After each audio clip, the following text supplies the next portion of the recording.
तो सोचिए, डिग्री पूरी हो गई है, सालों की मेहनत, रात रात भर जाकर की गई पढ़ाई, इतने सारे एग्जाम्स, और फिर जाकर आखिरकार वो कागज हाथ में आता है। क्या कमाल का एहसास है। पर इस एहसास के साथ साथ ना एक बहुत बड़ा सवाल भी खड़ा हो जाता है। हाँ, यही सवाल, एक ऐसा सवाल जो लगभग हर ग्रेजुएट के मन में घूमता है। और पता है, ये कोई अनोखी बात नहीं है। कई सर्वे बताते हैं कि 80% से ज्यादा नए ग्रेजुएट्स अपने फ्यूचर को लेकर कंफ्यूज्ड होते हैं। सब कुछ पाने के बाद भी एक अजीब सा खालीपन महसूस होता है। तो चलिए आज इसी सवाल की जड़ तक पहुंचने की कोशिश करते हैं। देखिए, सबसे पहले तो यह समझना जरूरी है कि ये उलझन किसी की पर्सनल फेलियर नहीं है। ये एक कॉमन एक्सपीरियंस है। सालों तक हम एक ही तय रास्ते पर चलते हैं, स्कूल, कॉलेज, एग्जाम, और फिर अचानक से हमारे सामने 100 रास्ते खुल जाते हैं। तो कंफ्यूजन होना तो नेचुरल है ना? और यही तो सबसे हैरान करने वाली बात है। लगता तो यही है कि डिग्री से सारे जवाब मिल जाएंगे, पर सच तो ये है कि डिग्री हमें सबसे बड़े सवाल के सामने लाकर खड़ा कर देती है। तो सवाल यह है कि इस कंफ्यूजन की असली जड़ क्या है? अच्छा, तो चलिए इस पर थोड़ा और गौर करते हैं। क्या ये प्रॉब्लम पर्सनल है? मतलब क्या ये हमारी अपनी कमी है जिससे हमें अकेले ही ठीक करना है, या फिर ये गड़बड़ हमारे पूरे सिस्टम में, हमारे सोचने के तरीके में ही है? इसका जवाब मिलना बहुत जरूरी है, क्योंकि ये हमारे सोचने का पूरा तरीका बदल सकता है। यहां पर आकर ना सोचने वाली बात यह है कि हम अक्सर इस कंफ्यूजन को अपनी कमी मान लेते हैं। हम सोचते हैं शायद मुझ में ही कोई प्रॉब्लम है। पर क्या हो अगर प्रॉब्लम कहीं और हो, कहीं ज्यादा गहरी? और यहीं पर इस पूरी बातचीत का सबसे जरूरी पॉइंट आता है। देखिए, आज के दौर में ऑप्शंस की कमी नहीं है, बल्कि इतने ज्यादा ऑप्शंस हैं कि इंसान पैरालाइज हो जाता है। समझ ही नहीं आता कि कौन सा रास्ता चुने। तो असल प्रॉब्लम जॉब्स की नहीं है, प्रॉब्लम है क्लैरिटी की, सही गाइडेंस की।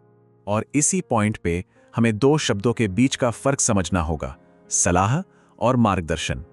एडवाइस तो हर कोई देता है, पर गाइडेंस क्या है? ये बात बिल्कुल सही है। हमारे चारों तरफ सलाह देने वालों की कोई कमी नहीं है। घर वाले, दोस्त, रिश्तेदार, टीचर्स, हर किसी के पास एक ओपिनियन होता है कि हमें क्या करना चाहिए। पर सोचने वाली बात यह है कि क्या ये सारी सलाह सच में काम की होती है? अक्सर होता क्या है कि ज्यादातर सलाह एक ही जैसी होती है। ये सलाह अक्सर डर पैदा करती है ना? जैसे अरे ये नहीं किया तो लाइफ खराब हो जाएगी, या फिर कंपैरिजन करवाती है, देखो वो कहां पहुंच गया और तुम यहीं हो। इस तरह की सलाह में इंसान की अपनी सिचुएशन, उसके इंटरेस्ट्स, इन सब बातों के लिए कोई जगह ही नहीं होती। तो फिर इसका सल्यूशन क्या है? समाधान है हमारे नजरिए में एक छोटा सा बदलाव। हमें करियर चुनने को एक डिसीजन की तरह नहीं, बल्कि एक प्रोसेस की तरह देखना होगा। फर्क समझिए, जब हम इसे एक फैसला मानते हैं तो बहुत प्रेशर होता है कि कहीं ये गलत ना हो जाए। लेकिन जब हम इसे एक प्रोसेस की तरह देखते हैं तो हम खुद को एक्सप्लोर करने का, एक्सपेरिमेंट करने का और सीखने का टाइम देते हैं। ये गलतियां करने और उनसे सीखने का मौका देता है। ये ज्यादा नेचुरल और असरदार तरीका है। तो फिर सच्ची गाइडेंस, असली मार्गदर्शन कैसा होता है? पहला, वो कंपैरिजन नहीं करवाता बल्कि कॉन्फिडेंस देता है। दूसरा, वो डराता नहीं बल्कि नए दरवाजे खोलता है। और सबसे जरूरी बात, वो आपको खुद को समझने के लिए वक्त देता है।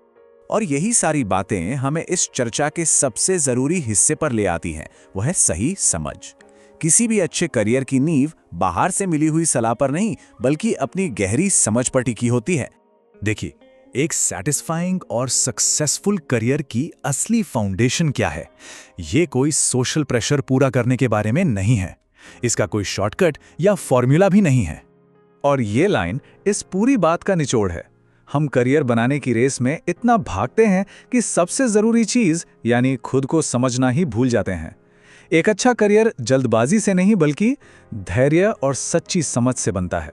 तो आखिर में ये सवाल सिर्फ पूछने के लिए नहीं है, बल्कि इस पर सोचने के लिए है। वो कौन सा रास्ता है जो हमें सलाह के शोर से दूर और खुद की समझ के करीब ले जाए? क्योंकि इसी सवाल का जवाब हमारे अगले कदम की दिशा तय करेगा।